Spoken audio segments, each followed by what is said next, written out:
আসসালামু আলাইকুম। আজকে আমরা খুবই গুরুত্বপূর্ণ একটা বিষয় নিয়ে আলোচনা করব, সেটা হচ্ছে রক্ষিত আয় বিবরণী। হিসাব বিজ্ঞান দ্বিতীয় পত্রের আর্থিক অবস্থা বিবরণী খুবই গুরুত্বপূর্ণ একটা অংশ হচ্ছে রক্ষিত আয় বিবরণী। আমাদের আর্থিক অবস্থা বিবরণী থেকে হিসাব বিজ্ঞান দ্বিতীয় পত্রের দুইটা প্রশ্ন থাকে। তার মধ্যে একটা প্রশ্নের খননে সবসময় একটা প্রশ্ন আসে, সেটা হচ্ছে রক্ষিত আয় বিবরণী অথবা সংরক্ষিত আয় বিবরণী। আমরা আজকের এই ক্লাসে শিখবো কিভাবে খুব সহজে রক্ষিত আয় বিবরণী সমাপনী নির্ণয় করা যায়। আর তোমরা যারা আর্থিক অবস্থার বিবরণীর ভয় পাও বা আর্থিক অবস্থার বিবরণীর সমাধান করতে চাও না, আমি বলবো তোমরা যদি এই ক্লাসটা ভালো করে দেখো, তোমাদের 4 মার্ক তোমরা কমন পাবা। সেটা হচ্ছে রক্ষিত আয় বিবরণী যদি সহজ করে বুঝতে পারো। তো আমি শিখাবো কিভাবে হচ্ছে খুব সহজে এই রক্ষিত আয় বিবরণীটা নির্ণয় করা যায়। তো চলো তাহলে আমরা শুরু করি। এখন আমাকে রক্ষিত আয় বিবরণী প্রস্তুত করতে হলে আগে বুঝতে হবে সংরক্ষিত আয় বিবরণী জিনিসটা কি। আমরা আর্থিক অবস্থা বিবরণী বিশদ আয় বিবরণী যখন নির্ণয় করি, আমরা আয় থেকে ব্যয় যখন বাদ দিই আমাদের নেট মুনাফা আসে। এই যে নেট মুনাফা, এই নেট মুনাফা থেকে সরকারকে আয়কর দিতে হয়, বিভিন্ন শেয়ার হোল্ডারদের লভ্যাংশ দিতে হয় এবং বিভিন্ন তহবিলে আমাদের টাকা স্থানান্তর করতে হয়। এই সংক্রান্ত লেনদেন আমাদের যোগ বিয়োগ করার পরে যে যেটা থাকে তারই নাম হচ্ছে কি সংরক্ষিত আয় বিবরণী। ঠিক আছে। তো আমরা কিভাবে প্রশ্ন থেকে খুব সহজে সংরক্ষিত আয় বিবরণী সমাপনী যার বাইর করবো, আমরা এটা শিখবো। তাহলে আমরা শুরুতে সংরক্ষিত আয় বিবরণী এরকম একটা সফটওয়্যারে রাখবো। এরপর হচ্ছে আমাদের সংরক্ষিত আয় বিবরণী প্রারম্ভিক যেটা লিখতে হবে। তো আমাদেরকে অবশ্যই একটা রেয়ামিল দেওয়া থাকবে। আমরা ওইখান থেকে রক্ষিত আয় বিবরণী জ্যার অথবা সংরক্ষিত আয় বিবরণী জ্যার আমরা খুঁজে বাইর করবো রেয়ামিল থেকে। তো আমরা দেখবো রেয়ামিলে সংরক্ষিত আয় বিবরণী জ্যার আছে কিনা। অবশ্যই অবশ্যই একটা সংরক্ষিত আয় বিবরণী প্রারম্ভিক জ্যার দেওয়া থাকবে রেয়ামিলে। আমরা লিখবো এটা প্রথম কলামে। এরপর হচ্ছে আমরা যোগ দিব হচ্ছে তার সাথে চলতি বছরের নেট মুনাফা। চলতি বছরের নেট মুনাফা কোথায় পাবো? চলতি বছরের নেট মুনাফা আমাদের অনেক সময় রেয়ামিলও দেওয়া থাকে ক্রেডিট দিকে, অনেক সময় প্রশ্নের খন অঙ্গে বলা থাকে যে নেট মুনাফা এত টাকা ধরে সংরক্ষিত সমাপনী ব্যয় নির্ণয় করো। তাহলে আমরা চলতি বছরের নেট মুনাফাটা যোগ দিব হচ্ছে প্রারম্ভিক সংরক্ষিত জের সাথে। তার সাথে আর কি কি যোগ হয়? তার সাথে যোগ হবে হচ্ছে পুরাতন আয়কর সঞ্চিতি। এখন অনেকে আমাকে বলতে পারো যে ভাইয়া, পুরাতন আয়কর সঞ্চিতি তো বাদ যায় আয়কর থেকে, তাহলে কেন যোগ হবে? কেন যোগ হবে সেটা আমরা আলোচনা করব। তবে এখন এতটুকু জানো হচ্ছে পুরাতন আয়কর সঞ্চিতি যোগ হয় কখন হবে? যদি আয়কর থেকে বড় হয়। যদি কখন আয়কর থেকে বড় হয়। আমরা পরবর্তী ধাপে শিখবো যে কখন এটা যোগ হবে, কখন এটা বিয়োগ হবে। এরপর হচ্ছে দাবিহীন লভ্যাংশের অবলোকন যদি করতে বলা হয়, সমন্বয়তে একটা প্রশ্ন বলা থাকে দাবিহীন লভ্যাংশের 2 জায়গায় এক অংশ অবলোকন করো। যদি এই লাইনটা দেখা থাকে যতটুকু অবলোকন করতে বলবে ততটুকু হচ্ছে আমার সংরক্ষিত আয়ের প্যারামিটারের সাথে যোগ হবে। তো এই লেনদেনটা সব অঙ্কে থাকে না, তো এটা নিয়ে তোমাদের এত মাথা ব্যথা করার দরকার নাই। তোমরা সবসময় যোগের দিকে সংরক্ষিত আয়ের প্রারম্ভিক ব্যয়ের সাথে চলতি বছরের নিট মুনাফায় সবসময় যোগ হয়। আর একটা লেনদেনের মাঝে মধ্যে আসে, সেটা হচ্ছে পুরাতন আয়কর সঞ্চয় যদি বড় হয়। তাহলে যোগের দিকে কি কি বসবে এটা নিয়ে আশা করি আর তোমাদের তো পেরেশানি হওয়ার কিছু নেই। তো চলো আমরা তাহলে এখন এখান থেকে বাদ দিব কি কি। আমরা লিখবো হচ্ছে মুনাফা বন্টন দফা সমূহ। অর্থাৎ আমাদের সংরক্ষিত আয় বিবরণী প্রারম্ভিক এর সাথে চলতি বছরের নিট মুনাফা যোগ করার পরে যে টাকা থাকে, এই টাকা হচ্ছে আমাদের এখন হাতে জমা আছে। এই টাকা থেকে আমরা বিভিন্ন তহবিলে স্থানান্তর করব এবং লভ্যাংশ প্রদান করব এবং সরকারকে আয়কর দিব। তাহলে আমরা শুরুতে লিখবো হচ্ছে লভ্যাংশ প্রদান। লভ্যাংশ প্রদান। আচ্ছা, আমি এখানে আরেকটা কথা বলি খুব সহজে, তোমরা তাহলে অঙ্কটা খুব সহজে সমাধান করতে পারবা। আমাদের যে বন্টন সমূহ দফা আছে, এখানে সব সময় আমরা দেখতে পাই অঙ্ক সমাধান করতে গেলে 4টা লেনদেনই আসে। কয়টা লেনদেন? 4টা লেনদেন। তো এই 4টা লেনদেন আমরা কিভাবে চিনবো এবং কোথায় খুঁজবো? তো তোমাদেরকে সহজে বোঝার সুবিধার্থে বলে রাখি, আমাদের 4টা লেনদেন থেকে 2টা আসবে হচ্ছে কোথায় থেকে? রেয়ামিল থেকে। 2টা আসবে কোথা থেকে? রেয়ামিল থেকে। আর 2টা আসবে সমন্বয় থেকে। ঠিক আছে। তাহলে রেয়ামিল থেকে কি কি আসবে? আমার থাকতে পারে লভ্যাংশ প্রদান অথবা অন্তর্বর্তীকালীন লভ্যাংশ। ঠিক আছে, এটা লিখবো।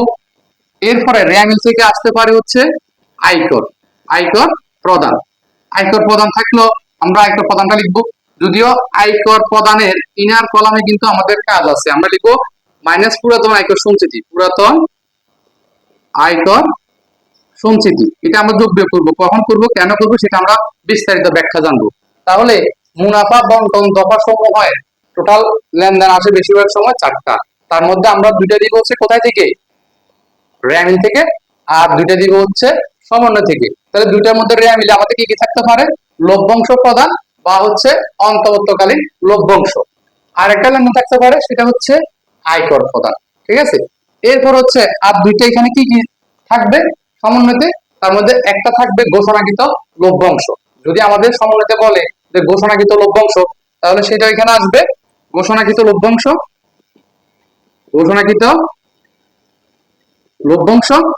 আর একটা আসতে পারে যদি বিভিন্ন তহবিলে স্থানান্তর করতে বলা হয়, যদি বিভিন্ন তহবিলে স্থানান্তর করতে বলা হয়, আমি সংক্ষেপে লিখলাম হচ্ছে বিভিন্ন তহবিলে স্থানান্তর। ঠিক আছে, এর বাইরে তোমাদেরকে আর বেশি লেনদেন দিবে না। তাহলে আমরা বন্টন সময়ের দফাগুলো যোগ করি, নিট মোট রক্ষিত আয় বিবরণী পারমিটদের সাথে এটা বিয়োগ করবো, যে লেনদেনটা আসবে অর্থাৎ যে টাকাটা আসবে সেটা হচ্ছে রক্ষিত অথবা সংরক্ষিত আয় বিবরণীর সমাপনী জেল, সংরক্ষিত আয় বিবরণীর সমাপনী জেল। তো আশা করি তোমরা রক্ষিত আয় বিবরণীর বেসিক জিনিসটা তোমরা সবাই বুঝতে পারছো। আমরা এখন একটা বোর্ড কোশ্চেন সমাধান করে কিভাবে এই জিনিসটাকে আরো ভালোভাবে বোঝা যায়, আমরা এটা এখন দেখবো। সেটা হচ্ছে ময়মনসিংহ বোর্ড 2023, যেটা 2 নম্বর প্রশ্নের ছিল। এখানে বলা হচ্ছে কর বাদ নিট মুনাফা 50,000 টাকা ধরে সংরক্ষিত আয় বিবরণী প্রস্তুত করো। তো সেটা হচ্ছে ময়মনসিংহ বোর্ড 2023। আমি এখানে লিখে নিলাম যে ময়মনসিংহ বোর্ড 2023, ময়মনসিংহ বোর্ড 2023। তো চলো তাহলে আমরা একটু প্রশ্নটা দেখি। তো আমরা বলছিলাম যে শুরুতে আমাদের সংরক্ষিত আয় বিবরণীর একটা প্রারম্ভিক যে দেওয়া থাকবে, সেটা আমরা কোথায় বুঝবো, সেটা হচ্ছে আমাদের রেয়া মিলে দেওয়া থাকবে। তো আমরা যদি একটু দেখি, একবারে শেষের দিকে দেওয়া আছে সংরক্ষিত আয় বিবরণী স্যার 1/1/22 43,000 টাকা। তাহলে কত টাকা দেওয়া আছে আমাদের সংরক্ষিত আয় বিবরণী যা দেওয়া আছে 43,000 টাকা। আমরা এটা ইনার কলামে লিখবো। তাহলে সংরক্ষিত আয় বিবরণীর সাথে প্রারম্ভিক জেরের সাথে যোগ হবে চলতি বছরের নিট মুনাফা।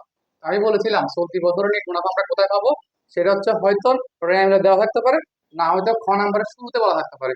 আমরা যদি প্রশ্নটা একটু দেখি, তাহলে এখানে বলাই আছে যে কর বাদ নিট মুনাফা 50,000 টাকা ধরে। তাহলে আমরা লিখবো চলতি বছরের নিট মুনাফা। ঠিক আছে, অথবা কর বাদ নিট মুনাফা, আমি লিখবো হচ্ছে কর বাদ, কর বাদ নিট মুনাফা। সেটা কোথায় দেওয়া আছে, সেটা খ নাম্বারের প্রশ্নে দেওয়া আছে 50,000 টাকা। আচ্ছা, তাহলে আমার এখানে আর কি যাবে, তাহলে আমি বলছিলাম এখানে আরো একটা লেনদেন যেতে পারে, সেটা হচ্ছে যদি পুরাতন আয়কর সঞ্চিতি বড় হয়, যদি পুরাতন আয়কর সঞ্চিতি বড় হয়। দেখো আমাদের একবারে শেষের দিকে শুরুতে প্রশ্ন আছে আয়কর প্রদান 5,000 টাকা এবং একবার শেষের দিকে আছে আয়কর সঞ্চিতি 10,000 টাকা। তাহলে আমি বলছিলাম যদি আয়কর থেকে আয়কর সঞ্চিতিটা বড় হয়, তাহলে আমরা আয়কর সঞ্চিতিটা সংরক্ষিত প্রারম্ভিক জেরের সাথে যোগ করব। তাহলে আমাদের যেহেতু এই অঙ্কে ময়মনসিংহ বোর্ড 23-এর প্রশ্নে আয়কর থেকে যেহেতু আয়কর সঞ্চিতিটা বড়, তাহলে আমরা এটা যোগ দিব। কি জন্য যোগ দিচ্ছি আমি বিষয়টা বুঝাই বলতেছি তোমাদের। তাহলে আমাদের এখানে আর কিছু নাই, তাহলে যোগ হবে হচ্ছে 83-93,000 টাকা। আচ্ছা, তাহলে এর থেকে আমাদের বাদ যাবে হচ্ছে,